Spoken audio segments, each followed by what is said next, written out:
నెల్లూరు జిల్లా జువ్వలదిన్నె తీరంలో తమిళనాడు బోటు కలకలం రేపింది. ఏపీ తమిళనాడు మధ్య సముద్ర సరిహద్దు వివాదం కొనసాగుతోంది. టాస్క్ ఫోర్స్ సిబ్బందితో కమిషనర్ రమాశంకర్ నాయక్ కలిసి గస్తీ నిర్వహించారు. ట్రయల్ రన్ గస్తీలో తమిళ బోటు సరిహద్దు దాటి తీరంలోకి వచ్చింది. తమిళ జాలర్లు అధికారులను చూసి బోటు వదిలి పరారయ్యారు. అధికారులు బోటును పట్టుకుని జువ్వలదిన్నె ఫిషింగ్ హార్బర్కు చేర్చారు. తమిళ బోటుకు అధికారులు కట్టుదిట్టమైన భద్రతా ఏర్పాట్లు చేశారు. ఇదేనా మామూలు బోట్ ఏది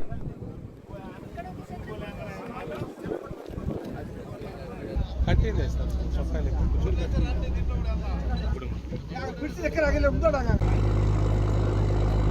ఏడే ఉన్నవారు పైన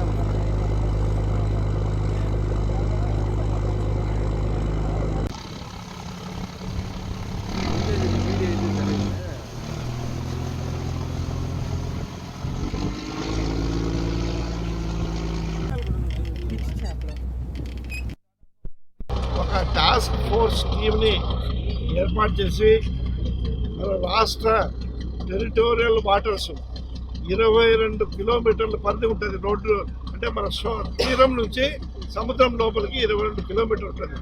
ఈ 22 కిలోమీటర్ల పరిధిలో మొత్తం కూడా మన రాష్ట్ర ప్రభుత్వానికి సర్వహక్కులు ఉంటాయి.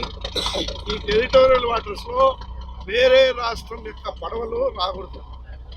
వస్తే పర్మిషన్ తీసుకొని రావాలి. ఏదైనా విపత్తు కానీ సమయం కానీ ఏదైనా ఇబ్బంది మెకానికల్ ఫెయిల్యూర్ అట్లాంటి ఉన్నప్పుడు పర్మిషన్ తీసుకొని రావచ్చు. దానికి ఏం అభ్యంతరం లేదు. కానీ చేపల వేట కొనసాగించరాదు. 22 కిలోమీటర్లు దాటిన తర్వాత చేసుకోవచ్చు. భారత భూభాగంలో అన్ని రాష్ట్రాల వాళ్ళు చేపల వేట చేసుకోవచ్చు. కానీ 22 కిలోమీటర్ల పరిధిలో మాత్రము ఆంధ్ర రాష్ట్ర పరిధిలో ఉన్నటువంటి పడవలు మాత్రమే వేట సాగించాలి నిబంధన. అయితే పెద్ద పడవలు యాంత్రిక పడవలు ఏవైతే ఉన్నాయో అవి 220 నుంచి 40 హార్స్ పవర్ ఇంజన్లు వరకు మాత్రమే పర్మిషన్ ఉంది.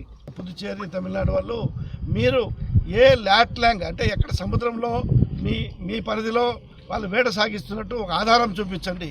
ఆ బోట్ నంబర్తో సహా ఫోటో పెట్టండి. అప్పుడు ఆ బోట్ల మీద యాక్షన్ తీసుకుంటామనేటువంటిది వాళ్ళ వాదన. ప్రతిసారి రాసినప్పుడల్లా ఇదే చెప్తున్నారు. అందుకే మేము ఆ బోట్ నంబర్లు ఆ ల్యాండ్ అన్నీ తీసుకున్నాము ఇప్పుడు. సో అది